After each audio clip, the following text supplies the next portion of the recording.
ونستغفره ونؤمن به ونتوكل عليه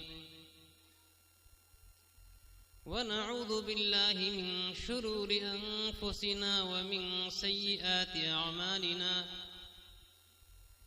من يهده الله فلا مضل له ومن يضلله فلا هادي له ونشهد أن لا إله إلا الله وحده لا شريك له ونشهد أن سيدنا ومولانا وحبيبنا وشفيعنا وسندنا محمدا عبده ورسوله أما بعد فأعوذ بالله من الشيطان الرجيم بسم الله الرحمن الرحيم لقد من الله على المؤمنين إذ بعث فيهم رسولا من أنفسهم يتلو عليهم آياته ويزكيهم ويعلمهم الكتاب والحكمة وإن كانوا من قبل لفي ضلال مبين وأيضا قال ولا تستوي الحسنة ولا السيئة ادفع بالتي هي أحسن فإذا الذي بينك وبينه عداوة كأنه ولي حميم صدق الله مولانا العظيم. محترم بزرگوں، نوجوان دوستوں، ملت کے غیور نوجوانوں، عزیز بچوں اور دینی بھائیوں، اسٹیج پر تشریف فرما معزز علماء کرام اور یہاں ہم سب کے بڑے، ہم سب کے سرپرست، اسلاف و اکابر کی نشانی حضرت اقدس حضرت مولانا مفتی خورشید صاحب دامت برکاتہم العالیہ کہ جن کے فیض سے ایک عالم فیضیاب ہو رہا ہے، اللہ رب العالمین ان تمام اکابر علماء کے سائے کو صحت اور عافیت کے ساتھ امت کے اوپر تعدیر قائم فرمائے۔ دنیا کے اندر مختلف پروگرام، مختلف مجلسیں اور مختلف اجلاس منعقد ہوا کرتے، مگر ہر مجلس اور ہر جلسے کی نسبت جیسی ہوتی ہے اس کے اعتبار سے اس کی عظمت، اس کی اہمیت اور اس کی رفعت ہوا کرتی۔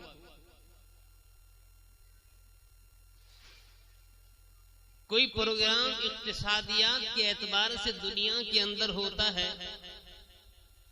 کوئی معاشیات کے اعتبار سے ہوتا ہے، اور کوئی پروگرام دنیا کے اندر آج حقوق انسانی کے اعتبار سے ہوتا ہے، کوئی بلکتی اور سسکتی انسانیت کو اس کی داد رسی کے لیے ہوتا ہے، اور کہیں مظلوم فریادوں کو سننے کے لیے اور اس کو عدل و انصاف کی چوکھٹ تک پہنچانے کے لیے ہوتا ہے۔ یہ تمام کی تمام پروگرام اور یہ تمام کی تمام مجلسیں اور اس طرح کے تمام اجلاس دنیا کے اندر میرے بزرگوں منعقد ہوا کرتے، مگر آپ کا یہ پروگرام جس نسبت کی اہمیت کا حاصل ہے اور اس پروگرام کو جو عظمت حاصل ہے اور اس پروگرام کو اللہ تبارک و تعالیٰ کے نزدیک جو رفعت حاصل ہے، مبارک ہے آپ یہاں پر تشریف لانے والے، اور مبارک ہے یہاں پر تمام حضرات جو یہاں اپنی اپنی نیندوں کو چھوڑ کر بیٹھے ہوئے ہیں، اور خاص طور پر اس کمیٹی کے وہ اراکین کہ جن کی مسائی جمیلہ کو اللہ تبارک و تعالیٰ نے قبول فرمایا ہے. یہ ان کی اخلاص کی بات ہے کہ آپ حضرات کا ایک امڑتا ہوا دریا انسانوں کا آ رہا ہے. یہ اللہ رب العالمین نے ان اراکین کمیٹی کی اخلاص کو قبول فرمایا کہ آج ہمیں یہ دن بیٹھنے کا اور کہنے اور سننے کا تھا۔ میرے عزیز محترم حضرت مولانا محمد فاروق صاحب دامت برکاتہم، انہوں نے کئی سال سے مجھے حکم دیتے رہے اور فون پر بات چیت کرتے رہے، مگر گو نگو آزار کی وجہ سے میری حاضری نہیں ہو سکی، اور آج بھی حاضری ہونا مشکل تھی۔ کئی روز سے میری طبیعت خراب تھی، مگر رفیق محترم حضرت مولانا مفتی نظام الدین صاحب دامت برکاتہم اور رفیق محترم حضرت قاری محمد کامل صاحب دامت برکاتہم، ان حضرات نے مجھے حوصلہ دلایا اور یہ حضرات مجھے لے کر آ گئے کہ آپ حضرات کی زیارت مجھے نصیب ہو۔ میرے بزرگوں، آج آپ کا یہ پروگرام اس عظیم ہستی کی نسبت پر ہو رہا ہے جو وجہ تخلیق کائنات ہے، جس کے بارے میں حق تعالی شانہ جل وعلا نے ارشاد فرمایا کہ اگر مجھے اپنے محبوب کو پیدا کرنا مقصود نہ ہوتا تو اس چاند کو نہ بناتا، اس سورج کو نہ بناتا، یہ ٹمٹماتے ہوئے تارے تمہیں نظر نہیں آتے، یہ بحر و بر اور بہتے ہوئے دریا تمہیں نظر نہیں آتے، یہ برگ اور شجر جو آج دنیا کے اندر لہلہا رہے ہیں یہ تمہیں نظر نہ آتے۔ اگر میرا مقصود ان تمام چیزوں کے لیے تھا تو جناب محمد الرسول اللہ کہہ دو زور سے صلی اللہ تعالی علیہ وسلم کی پیدائش۔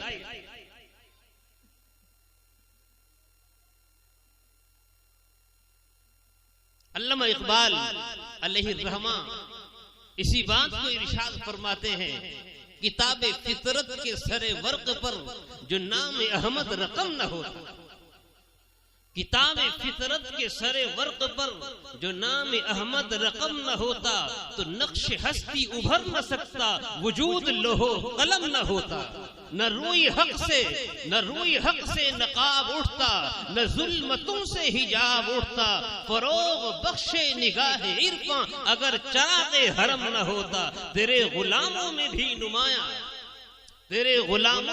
نمایاں جو تیرا عکس کرم نہ ہوتا تو بارگاہ ازل سے تیرا خطاب خیر الامم نہ ہوتا۔ محترم بزرگوں اور دینی بھائیوں، یہ سیرت کا پروگرام اس عظیم ہستی کی نسبت پر ہے کہ جس کا ایک ایک لمحہ، زندگی کا ایک ایک سانس بنی نوع انسانیت کی فلاح اور کامیابی اور کامرانی کے لیے گزرتا۔ آپ کا دن کا بیدار ہونا اور آپ کا راتوں کو کراہنا اور اللہ کے سامنے رونا آپ کا اپنا کوئی مقصد نہیں تھا۔ اگر مقصد تھا تو یہ تھا کہ اللہ سے بچھڑی ہوئی انسانیت اللہ سے کسی طرح مل جائے۔ اسی لیے حق تعالی شانہ جل وعلا نے ارشاد فرمایا، لقد من اللہ علی المؤمنین اذ بعث فیہم رسولا من انفسہم۔ اے مومنو یاد رکھو، میں نے تمہارے اوپر بہت احسانات کیے۔ اللہ رب العالمین کے احسانات انسانیت کے اوپر ہر وقت ہماجیت بارش کی طرح برستے ہیں۔ آپ کس کس نعمتوں کو شمار کریں گے میرے بزرگ اور دینی بھائیو؟ اللہ رب العالمین نے اگر انسان کو وجود بخشا تو یہ بھی نعمت ہے، اگر اللہ رب العالمین نے انسان کو کلام کی قوت بخشی یہ بھی نعمت ہے، اگر اللہ تبارک و تعالی نے انسان کو سننے کی قوت بخشی یہ بھی ایک نعمت ہے، اگر اللہ تبارک و تعالی نے انسان کو ہنسنے کی قوت بخشی یہ بھی ایک نعمت ہے، اگر اللہ تبارک و تعالی نے انسان کو رونے کی قوت بخشی یہ بھی ایک نعمت ہے۔ مگر ہمیں معلوم نہیں ہوتا، ہم تو یہ سمجھتے ہیں کہ رونا نعمت نہیں ہے۔ میرے بزرگ اور دینی بھائیوں، آپ کو معلوم ہونا چاہیے کہ انسان جب دنیا کے اندر آتا ہے اور آنے کے بعد وہ بچہ اگر روتا نہیں ہے، ماں باپ شک میں پڑ جاتے ہیں، ڈاکٹر شک میں پڑ جاتے ہیں بچہ کیوں نہیں رویا۔ میرے اللہ نے اس رونے کو نعمت بنایا. وہ چھوٹا سا بچہ جو بول نہیں سکتا, اپنی ضرورت کا اظہار نہیں کر سکتا, اپنے دکھ اور درد کو بیان نہیں کر سکتا, ہمارے رب نے اس چھوٹے سے بچے کو ایک رونے کی نعمت عطا فرمائی. میری دنیا میں جانے والے بندے, میں تجھے ایک نعمت دے کر بھیج رہا ہوں جو رونے کی نعمت ہے. اگر تیرے درد ہو تو روئے گا, ماں کا سینہ بھر آئے گا, وہ تجھے آ کر سینے سے لگا لے گی. اگر تجھے بھوک لگے گی تو رو لے, تیرا پیٹ بھرا جائے گا. اگر تجھے پیاس لگے گی تو ذرا سا رو لے, تیری پیاس پوری ہو جائے گی. اگر تیرے اندر کوئی تکلیف ہے تو رو لے, تیری تکلیف دور ہو جائے گی. تجھے سردی لگ رہی ہے اے چھوٹے سے بچے تو رونا شروع کر دے, تیری سردی دور ہو جائے گی. تجھے دھوپ لگ رہی ہے اے چھوٹے سے میرے بندے تو رونا شروع کر دے, تیری دھوپ دور ہو جائے گی. بزرگوں اور نوجوان دوستوں, کاش ہمارا یہ رونا بچپن سے لے کر 55 تک چلا جاتا تو ہماری زندگی کے سارے کام بن جاتے. آج مسلمان جو چاروں طرف سے آزمائشوں, آلام اور مصائب کی گھاٹی کے اندر جا رہا ہے اور ہر طرح سے پریشان ہے, اس پریشانی کو دور کرنے کے لیے وہ سارے کام کرتا ہے, طرح طرح کی سیاسی پلیٹ فارم بناتا ہے, اتحاد قائم کرنے کی کوشش کرتا ہے, سب کچھ کرتا ہے, مگر میرے رب کے طریقے بتائے ہوئے طریقے کو نہیں اپناتا. میرے رب نے فرمایا ادعوا ربکم تضرعا, میرے بندے ذرا رو کر تو مجھے پکار لے, مجھے پکار لے, میں تیری ساری ضرورتوں کو پورا کر دوں. تو میرے سامنے ذرا سا رو لے. حدیث شریف میں جناب محمد الرسول اللہ کہہ دو زور سے صلی اللہ تعالی علیہ وسلم نے ارشاد فرمایا, اے لوگو تم اپنے حاکموں کو, اپنے بادشاہوں کو, اپنے فرما رواؤں کو برا مت کہو. لا الہ الا انا, یاد رکھو میں ہی معبود ہوں, تمام لوگوں کے دل میرے قبضے میں ہے. ارشاد فرمایا ان قلوب بنی آدم بین اصبع الرحمن یتصرف کیف یشاء. میرے بندوں کو یہ بات یاد رکھنا چاہیے, تمام انسانوں کے دل میرے قبضے قدرت میں ہے, میری مٹھی میں ہے. جب میں چاہتا ہوں ان کے اندر محبت ڈالتا ہوں, جب میں چاہتا ہوں نفرت ڈالتا ہوں. مسلمان نے یہ سوچ لیا پارٹی بدلے گی ہمارے حالات بدلیں گے, جماعتیں بدلیں گی ہمارے حالات بدلیں گے, حکومتیں بدلیں گی ہمارے حالات بدلیں گے. یہ مسلمانوں کی خام خیالی ہے, ہمارے حالات بدلیں گے اعمال کے بدلنے سے, اعمال بدلیں گے ہمارے حالات بدلیں گے. اعمال خراب ہو جاتے ہیں, اعمال خراب ہوتے ہیں ایمان کے خراب ہونے سے. ایمان جب خراب ہوتا ہے تو اعمال خراب ہوتے ہیں, اعمال جب خراب ہوتے ہیں تو اللہ کے فیصلے اسی کے مطابق اترتے ہیں. فرمایا جناب محمد رسول اللہ صلی اللہ تعالی علیہ وسلم نے کما تکونون یؤمر علیکم قضا. میرے بندو کسی کو برا مت کہو, اپنے اعمال کو ٹھیک کر لو. تمہارے حاکم تمہارے اعمال ہوا کرتے ہیں, اعمالکم اعمالکم, جیسے تمہارے اعمال ہوں گے ویسے حاکم مسلط کر دو.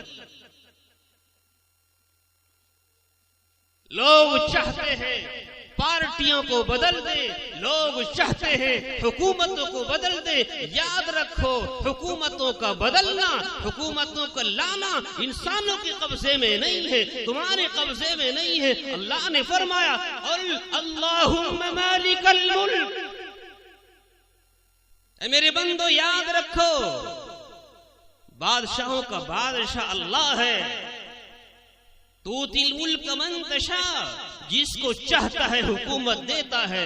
وتنزع الملک ممن تشاء, جس سے چاہتا ہے چھین لیتا ہے. یہ تمہارے قبضے کی بات نہیں, یہ اللہ کے قبضے کی بات ہے.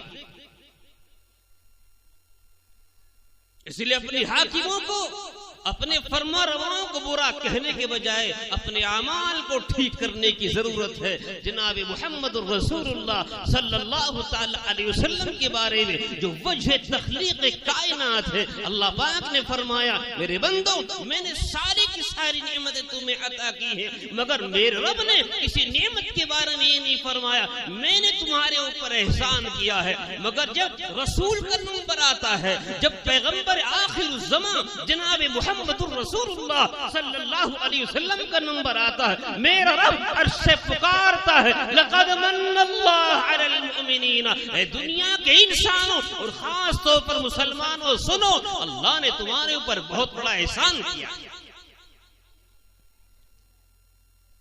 اللہ نے تمہارے اوپر بہت بڑا احسان کیا ہے کہ ایسا پیغمبر اور ایسا نبی تمہارے لیے مبعوث فرمایا ہے جس کی حالت یہ ہے عزیز علیہ ما عنتم. تمہارے کانٹا بھی لگتا ہے تو اس پیغمبر کے دل تڑپ اٹھتا ہے. تمہیں کوئی تکلیف ہوتی ہے تو پیغمبر رونے لگتا ہے. تمہاری کوئی تکلیف اس کو برداشت نہیں. اللہ نے فرمایا حریص علیکم بالمؤمنین رؤوف الرحیم. میرے پیغمبر کی شان تو دیکھو، اگر تمہیں کوئی تکلیف ہوتی ہے تڑپ اٹھتا ہے وہ تمہارے لیے انتہائی شفیق اور مہربان ہے.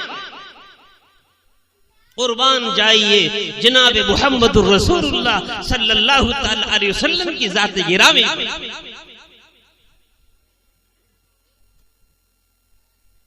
اللہ رب العالمین نے ایسا پیغمبر ہمیں عطا فرمایا کہ اللہ نے تمام کمالات آپ کو عطا فرمائے، چاہے ظاہری کمالات ہو یا باطنی کمالات ہو. اللہ پاک نے تمام کمالات آپ کو عطا فرمائے. سعدی شیرازی شیخ علیہ الرحمہ یوں فرماتے ہیں بلغ العلا بکمالہ کشف الدجا بجمالہ. میرے پیغمبر میرے محبوب آپ کو اللہ پاک نے ایسا پیدا کیا، ہر ایک چیز کی انتہا ہے. چاہے دنیا کے اندر کوئی بلندی والا ہو، ہر چیز کی انتہا ہے. فرشتہ اس کی بھی انتہا، مگر میرے محبوب کی بلندیوں کی کوئی انتہا ہی نہیں. بلغ العلا بکمالہ، ایسی بلندی پر پہنچے انسان کی تو کیا کسی فرشتے کی مجال نہیں. معراج کا موقع ہے،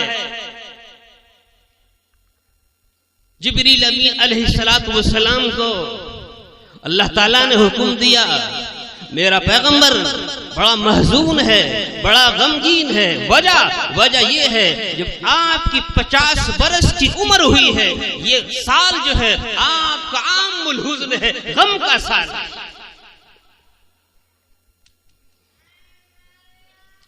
دنیا کے اندر اگر کوئی سہارا تھا تو ابو طالب کا سہارا تھا. اس سال ابو طالب کا بھی انتقال ہو گیا اور آپ کی بیوی محترمہ حضرت خدیجہ رضی اللہ تعالی عنہ ان کا بھی انتقال ہو گیا. یا آپ کا سن 50 جو ہے یا آپ کا عام الحزن ہے، غم کا سال ہے میرے پیغمبر کا.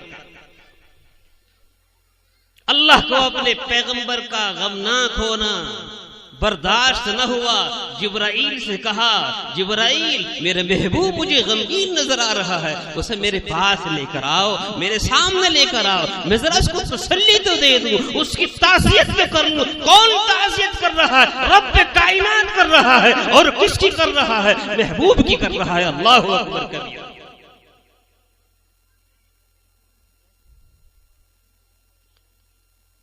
حق تعالی شانہ جل وعلا نے جبریل امین علیہ السلام کو حکم دیا جاؤ میرے محبوب کو بلا کر لاؤ. جبریل گئے اور جانے کے بعد آپ ام ہانی کے گھر میں سوئے ہوئے تھے.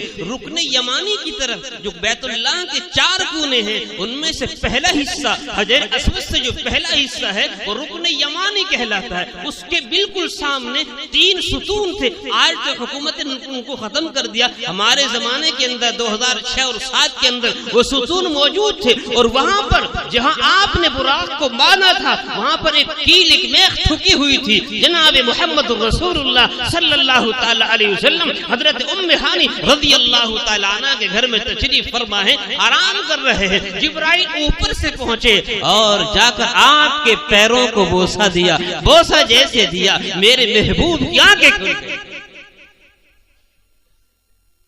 آپ نے پوچھا کیا بات؟ کہ چلو رب نے بلایا ہے اور آپ ان کو لے کر گئے.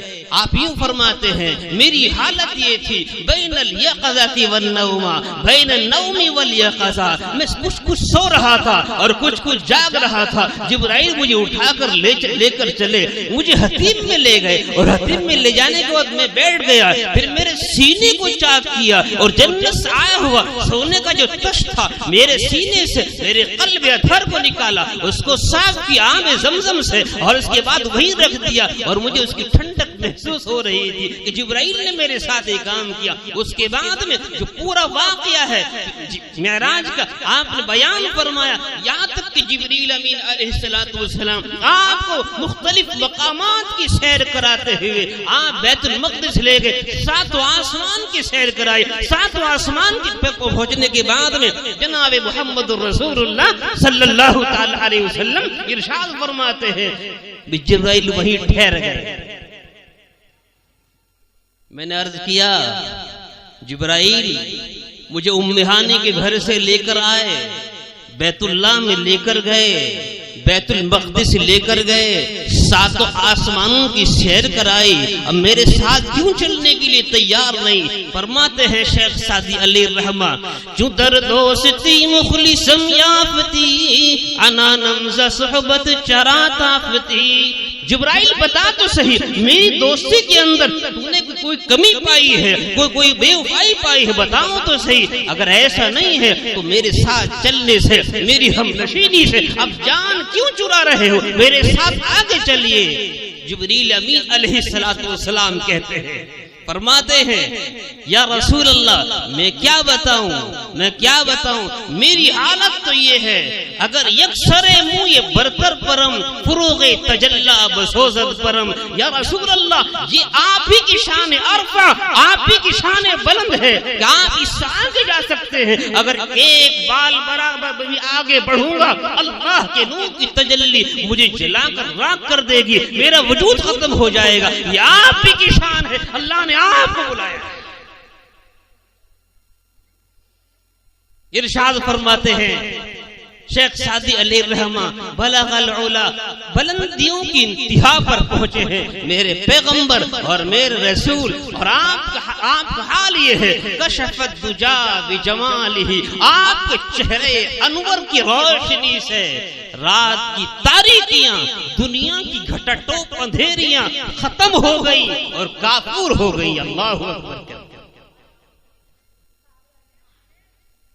حق تعالی شانہ جل وعلا نے جناب محمد رسول اللہ صلی اللہ تعالی علیہ وسلم کو ظاہری اعتبار سے وہ جمال عطا فرمایا تھا لا نظیر لہ ولا مثیل لہ. ارشاد فرماتے ہیں کہ جب تیسرے آسمان پر یوسف بھائی سے میری ملاقات ہوئی اور میں نے ان کو دیکھا قد اعطی شطر الحسن, پوری دنیا کے حسن کو اللہ نے پیدا کیا اور پیدا کرنے کے بعد میں آدھا حسن تو پوری دنیا کے اندر تقسیم کیا اور آدھا حسن یوسف علیہ السلام کو دیا. میں نے دیکھا بہت زیادہ حسین ہے,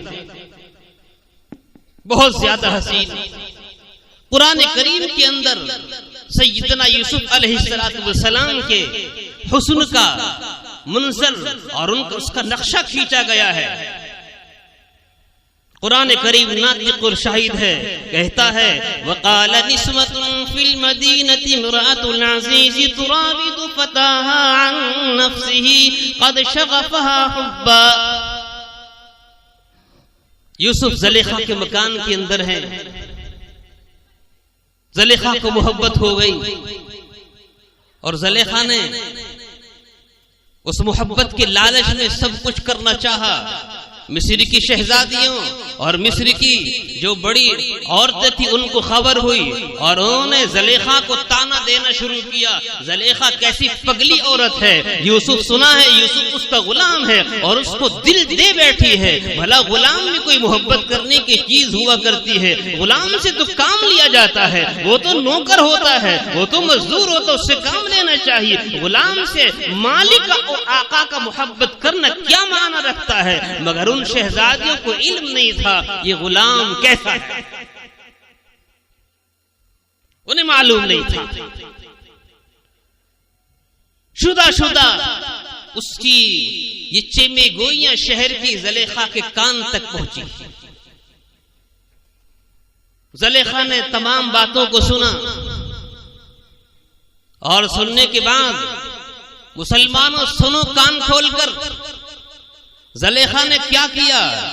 ان کے نام پیغام نہیں بھیجا, ان کا جواب اشتہار میں نہیں دیا. زلیخا نے یہ کیا کہ ان تمام کی دعوت کی قرآن کریم کہتا ہے فَلَمَّا سَمِعَتْ بِمَكْرِهِنَّ أَرْسَلَتْ إِلَيْهِنَّ.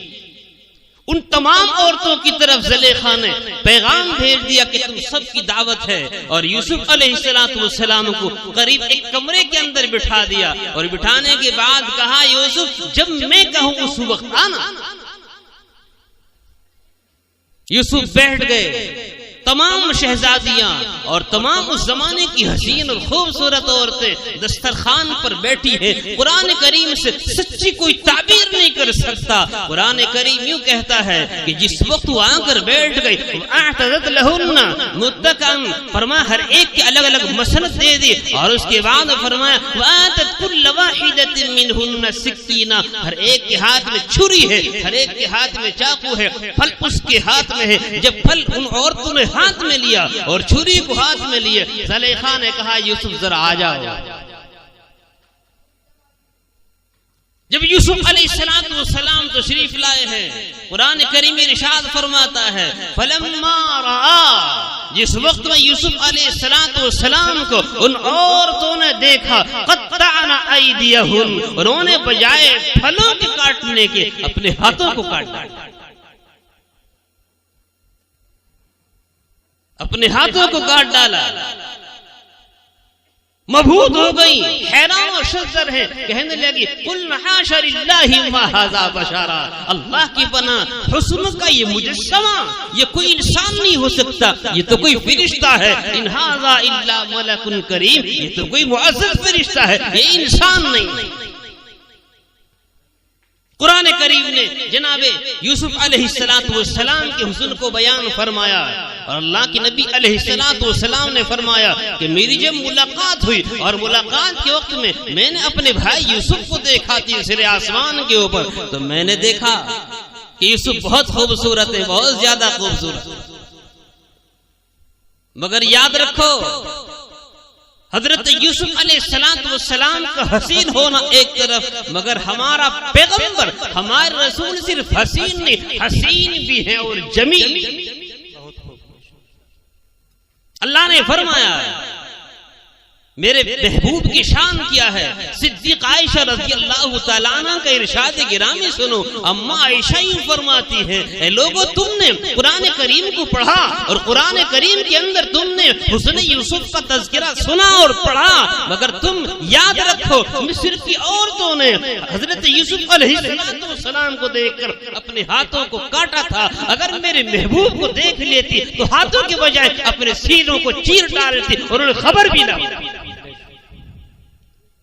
اما عائشہ رضی اللہ تعالیٰ عنہ یہ ارشاد فرماتی ہیں کہ کبھی کبھی ایسا ہوا کرتا کہ میں اندھیرے گھر کے اندر ہوا کرتی اور مجھے کسی کپڑے کے سینے کی ضرورت ہوتی اور سوئی کا ناکہ مجھے نظر نہ آتا. میں جناب محمد الرسول اللہ صلی اللہ تعالیٰ علیہ وسلم کے قریب جاتی اور آپ کے چہرے انور کی روشنی میں اس سے سوئی کے ناکے کو دیکھتی اور دھاگا پرو لیا کرتی. سبحان اللہ. حضرت جابر بن عبداللہ رضی اللہ تعالیٰ عنہ اور سیدنا حضرت ابو ہریرہ رضی اللہ تعالیٰ عنہ ارشاد فرماتے ہیں کہ ہم مدینے کے اندر بیٹھے ہوئے ہیں, 14ویں رات کا چاند آسمان کے اوپر چمک رہا ہے اور دمک رہا ہے، اور ہم دیکھ رہے ہیں کہ جناب محمد رسول اللہ صلی اللہ تعالی علیہ وسلم ہمارے درمیان میں بیٹھے ہیں، اور آپ کے اوپر یمنی چادر آپ اوڑے ہوئے ہیں جس کے اندر سرخ ڈورے تھے، اور ہم کبھی چاند کو دیکھتے، آسمان کے چاند کو دیکھتے، اور کبھی ہم نور نبوت کو دیکھتے۔ ہمارے پیدا کرنے والے کی قسم، ہم نے چاند سے کہیں زیادہ آپ کو روشن پایا۔ اسی لیے ارشاد فرماتے ہیں شیخ سعدی علیہ الرحمہ، کشفت دجا بجمالہ، میرے محبوب تیرے حسن و جمال کا کیا ٹھکانہ کہ زمانے بھر کی تاریکیاں اور زمانے بھر کی اندھیریاں تیرے جمال جہاں آرا سے روشن ہو گئی ہیں۔ وہ دنیا کہ جو سسک رہی تھی اور بلک رہی تھی، اخلاق کا جنازہ نکل چکا تھا، ہمدردی اور محبت لوگوں کے سینے سے رخصت ہو گئی تھی، ایسے وقت میں اللہ تبارک و تعالیٰ نے انسانیت کو اوپر رحم فرمایا، اور اللہ نے اپنا آخری پیغمبر تاجدار نبوت جناب محمد رسول اللہ صلی اللہ تعالی علیہ وسلم کو پیدا فرما کر دنیا کے اوپر احسان فرمایا۔ میرے بندو، میرا تمہارے اوپر احسان ہے، میں نے ایسا نبی تمہیں عطا فرمایا۔ میرے بھائیوں، اب ہمیں سوچنا یہ ہے کہ جس نبی نے 27 برس غزوات کے اندر گزارے، اور جس پیغمبر نے اس امت کی خاطر طائف شہر میں جا کر پتھر کھائے، اور جس پیغمبر نے اس امت کی خاطر، اس انسانیت کی خاطر احد کے اندر اپنے دانتوں کو شہید کرایا، اور جس وقت میں آپ کے خود کو نکالا گیا تو جو خون کے فوارے آپ کے چہرے سے چھوٹ پڑے۔ میرے بزرگوں اور دینی بھائیوں، جس پیغمبر نے غزوہ خندق کے موقع پر آپ کی 4 نمازیں اس انسانیت کی حفاظت کے لیے قضا ہو گئی ہیں، اس پیغمبر کا کیا ہم نے حق ادا کیا؟ سیرت کی بات کا سننا، علماء تشریف لا رہے ہیں، انشاءاللہ بیان کل بھی ہوگا، گزشتہ بھی ہوا ہے، مگر یاد رکھو میں آپ کو ایک پیغام دے کر جا رہا ہوں۔ مبارک وہ حضرات کہ جن حضرات نے اس پروگرام کو منعقد کیا ہے اور آپ حضرات اس کو سن رہے ہیں۔ آج مسلمان آپ کا نام لیوا تو ہے، مگر آپ کی عملی زندگی اختیار کرنے کے لیے تیار۔ میرے بزرگوں اور حسن پور کے غیور مسلمانوں، تمہارا یہ عمل پیغام بن جانا چاہیے پورے ہندوستان کے لیے کہ ہمارے یہاں جلسہ ہوا، علماء آئے اور جو بات انہوں نے بیان کی ہے نبی اکرم صلی اللہ تعالی علیہ وسلم کی سیرت سے متعلق، ہم سب نے تہے دل سے ان کو سنا ہے، اور ہاتھ اٹھا کر بولو کہ انشاءاللہ وعدہ کریں گے۔ سب لوگ ہاتھ اٹھاؤ ماشاءاللہ۔ سننا اور کہنا کافی نہیں، جب تک نبی کی زندگی ہماری زندگی میں نہ اتر جائے۔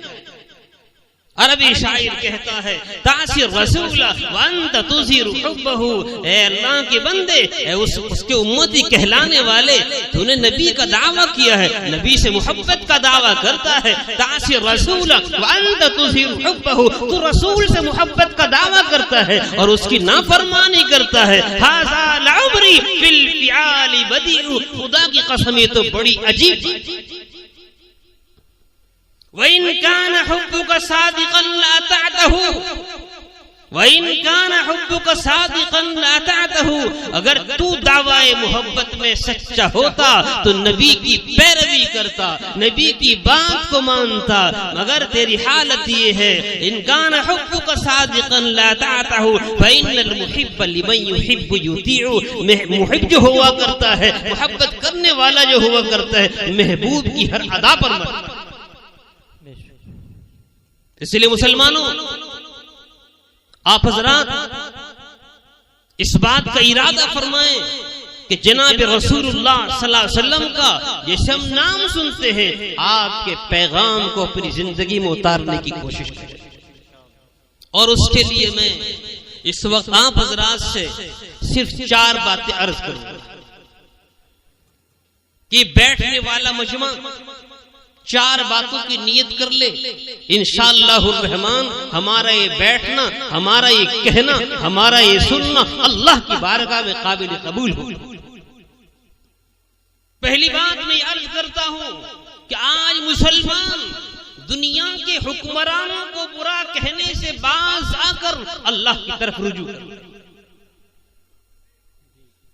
اور اللہ کی طرف رجوع کرنے کی علامت یہ ہے کہ ہمارے ہر عاقل بالغ مرد عورت کی زندگی میں 5 وقت کی نماز زندہ ہو جائے۔ کچھ کرنے کی ضرورت نہیں، 5 وقت کی نماز زندہ ہو جائے، اس لیے کہ نماز رب کائنات سے ملاقات کا ذریعہ ہے۔ اللہ کی نبی علیہ الصلوۃ والسلام نے ارشاد فرمایا قرۃ عینی فی الصلاۃ، اللہ کے بندو کیا پوچھتے ہو؟ جب میں نماز میں ہوتا ہوں تو مجھے ایسی ٹھنڈک میری آنکھوں کو ملتی ہے کہ مجھے پتہ ہی نہیں رہتا میں کہاں۔ رات کا موقع ہے، اللہ کے نبی علیہ الصلوۃ والتسلیم اللہ کے سامنے عبادت کر رہے ہیں۔ صدیق عائشہ رضی اللہ تعالیٰ عنہ یہاں پر میرے سر کی تاج مؤخر علماء کرام بیٹھے ہیں، وہ اس کی تصدیق فرمائیں گے کہ جناب محمد الرسول اللہ صلی اللہ تعالیٰ علیہ وسلم کو جو محبت عائشہ رضی اللہ تعالیٰ عنہ سے تھی اس کی مثال نہیں۔ وجہ کوئی چیز نہیں، وجہ یہ تھی کہ صدیق عائشہ رضی اللہ تعالیٰ عنہ مزاج نبوت کو سب سے زیادہ پہچاننے والے تھے، اسی لیے تقریباً 2500 روایتیں کتب احادیث میں اما عائشہ رضی اللہ تعالیٰ عنہ کی ملتی ہیں۔ اما عائشہ رضی اللہ تعالیٰ عنہ سے آپ کو بڑی محبت، ایسی محبت کہ جس وقت آپ نماز سے فارغ ہوا کرتے، تہجد کی نماز سے فارغ ہونے کے بعد میں آپ یوں فرماتے کلمینی یا حمیرہ، عائشہ کا دوسرا نام حمیرہ، آپ یوں فرمایا کرتے کلمینی یا حمیرہ، ارے عائشہ مجھ سے بات کر لے، ارے عائشہ مجھ سے بات کر لے۔ تمام لوگوں نے، حضرات محدثین نے اس جملے کی مختلف توجیحات کی ہے، مگر امام ربانی حضرت مولانا رشید احمد گنگوہی علیہ رحمہ ارشاد فرماتے ہیں لوگوں تم نے اس جملے کا مطلب کیا سمجھا ہے؟ اس جملے کا مطلب یہ ہے کہ میرے پیغمبر اور میرا رسول جس وقت اللہ کے سامنے کھڑا ہوا کرتا اور ایک رکعت کے اندر 5 پاروں کی تلاوت کیا کرتا تھا، جس کی وجہ سے رسول اکرم صلی اللہ تعالی علیہ وسلم کی روح اطہر عرش معلیٰ کا نظارہ کیا کرتی تھی اور وہاں کا طواف کیا کرتی تھی۔ آپ نماز سے فارغ ہو کر عائشہ سے کلام کیا کرتے تاکہ آپ کی روح مبارک انسانوں کی امامت کے قابل ہو۔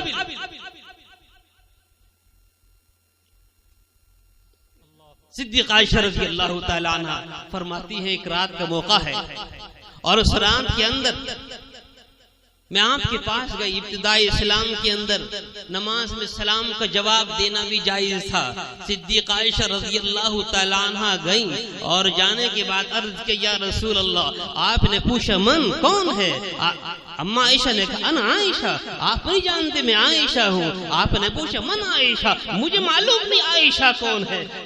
عائشہ رضی اللہ تعالیٰ عنہ نے عرض کیا عائشہ بنت ابی بکر، وہ تو ابو بکر کی بیٹی ہے۔ آپ نے فرمایا من ابو بکر، مجھے معلوم نہیں ابو بکر کون ہے۔ عائشہ کہتی ہے وہ ابن ابی قحافہ، وہ ابو قحافہ کے بیٹے ہیں۔ آپ نے پوچھا من ابو قحافہ، میں نہیں جانتا ابو قحافہ کون ہے۔ عائشہ رضی اللہ تعالیٰ عنہ ڈر گئی اور واپس آ گئی۔ فارغ ہونے کے بعد میں ناز و انداز کے طور پر شکایت کرنے لگی اللہ کے رسول آپ کو تو مجھ سے بڑی محبت، یہاں محبت ہے، مگر میں آج گئی، میں نے اپنا تعارف کرایا، اپنے ابا کا تعارف کرایا، اپنے دادا کا تعارف کرایا، مگر آپ پہچانے نہیں کہ میں کون ہوں۔ مجھے لگتا ہے کہ محبت میں کچھ کمی ہے۔ آپ نے فرمایا عائشہ تجھے معلوم نہیں، لی مع اللہ وقت، لی مع اللہ وقت، میرا اللہ تعالیٰ کے ساتھ میں ایک خاص وقت ہوا کرتا ہے، لا یسعنی ملک مقرب، اس کے درمیان کسی فرشتے کو آنے کی مجال نہیں، کسی انسان کی تو کیا۔ بزرگوں اور دینی بھائیوں، پہلی بات میں یہ عرض کر رہا ہوں، اللہ کے نبی علیہ الصلوۃ والسلام سے محبت اگر ہمیں ہے الحمدللہ ہے، تو اپنی زندگی کے اندر نماز کو جاری کر لو، نماز کو زندہ کر لو۔ اور دوسری بات عرض کر رہا ہوں، اگر مسلمان اپنے حالات کو بدلنا چاہتا ہے، اپنی نوجوان نسل کو علماء کے ساتھ جوڑ دو، دعوت و تبلیغ کے ساتھ جوڑ دو۔ ان نوجوانوں کی زندگی میں دین ہوگا، آنے والی نسل میں دین ہوگا، آنے والی نسل مسلمان ہوگی۔ اگر اس نوجوان کی زندگی میں دین نہیں ہوگا، آنے والی نسل کچھ پتہ نہیں کیا ہونے والا۔ اور تیسری بات یہ ہے کہ ہمیں تمام مسائل کو پیچھے چھوڑ کر صرف تعلیم پر محنت کرنی چاہیے۔ ہم آپس کے تعلق، آپس کے نزاعات کو ختم کریں، آپس کے اختلافات کو ختم کریں، اور ان کو ختم کر کے اپنے بچوں کو تعلیم پر لگائیں۔ وہ قوم زندہ رہا کرتی ہے کہ جس کے دامن کے اندر تعلیم ہوا کرتی ہے، اور جس کے دامن میں تعلیم نہیں ہوا کرتی، وہ قوم کتنی ہی طاقتور کیوں نہ ہو، اس وہ نیست و نابود ہو جایا کرتی ہے۔ آج ضرورت اس بات کی، گھر گھر کے اندر لیڈر بننے کی ضرورت نہیں، نیتا بننے کی ضرورت نہیں، تعلیم کو لانے کی ضرورت ہے۔ ہم اس بات کا عہد کریں، جناب محمد الرسول اللہ صلی اللہ تعالی علیہ وسلم پر سب سے پہلے آنے والی جو وحی ہے اقرا، اس میں ہمیں یہ تعلیم ملتی ہے کہ میرے پیغمبر کے ماننے والوں، تمہارا تعلیم سے رشتہ مضبوط ہونا چاہیے۔ اور چوتھی بات میرے بزرگوں یہ ہے کہ ہم لوگوں کو اللہ کی نافرمانیوں سے باز آنا چاہیے، گناہوں کو چھوڑ دینا چاہیے۔ اگر یہ مسلمان ان چار باتوں پر عمل کر لے گا، انشاءاللہ الرحمن دنیا کی کوئی طاقت اس کا بال بہکا نہیں کر سکتی۔ اور اگر ہماری ڈور اللہ سے کٹی رہی اور ہم اللہ کے سامنے سے جھکنے سے انکار کرتے رہے، تو دنیا کی کوئی طاقت تمہیں عزت نہیں دے سکتی۔ میرے رب نے فرمایا ان ینصرکم اللہ فلا غالب لکم، اے میرے بندو یاد رکھو، اگر اللہ تمہاری مدد کرنے پر آئے، دنیا کی کوئی طاقت ایسی نہیں جو تمہارے اوپر غالب آ جائے۔ وَإِن يَخْذُلْكُمْ فَمَنْ ذَا الَّذِي يَنْصُرُكُمْ مِنْ بَعْدِهِ، اگر اللہ اپنی مدد کو روک لے، اللہ اپنی طاقت کو روک لے، دنیا کی کوئی طاقت تمہیں عزت نہیں دے سکتی۔ اللہ پاک ہم سب کو عمل کی توفیق عطا فرمائے۔